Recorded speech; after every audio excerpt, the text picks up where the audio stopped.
okay, we need boundaries.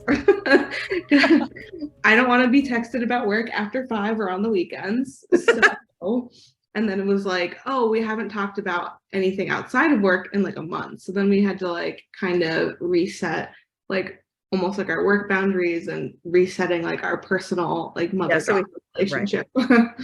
Yeah, I should mention. Is Julie better about boundaries than Helen, or is it okay? Yeah. Okay. Oh my God. Yeah. See, my brain, I want to go back and say two things. One is Julie has worked with me in production capacity as a production assistant. She was a child hand model on a couple of shoots when she was like, I don't even know, 7th grade or something. So she was always in the production scene.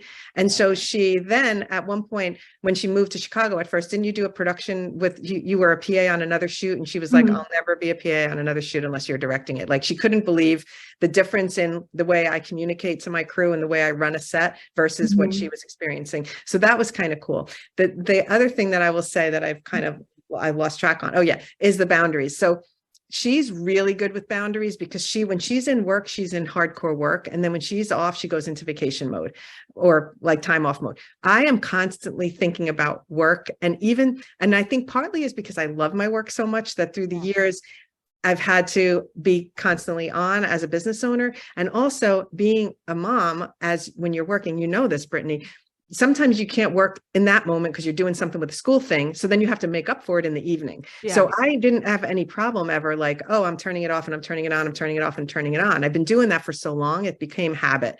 So now without kids home, I probably don't need to do that, but my brain has programmed like that. So all of a sudden at night, I think of something, I'm texting it to her and I'm like, I got to stop doing that because she's not in work mode right now. Like she's wrapped up for the, so I've oh my God. Yeah. Sometimes I'll get like a really long text and like my boyfriend Steve will look over and be like, oh my God, what's happening? I'm like, it's work.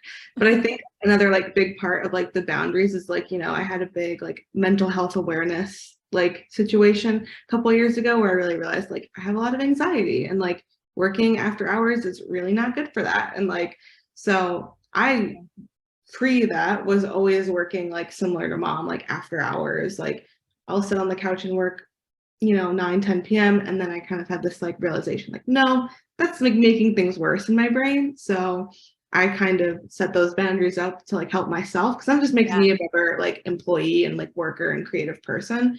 And kind of like sharing that with mom was like really helpful. So now she like understands why I like these barriers just so that I can keep my brain calm. Right. Well, I love it. It's another thing y'all are different on. You're complimenting each other on, and somebody listening is going to connect to each of you right their own way. So it's fantastic. I love it.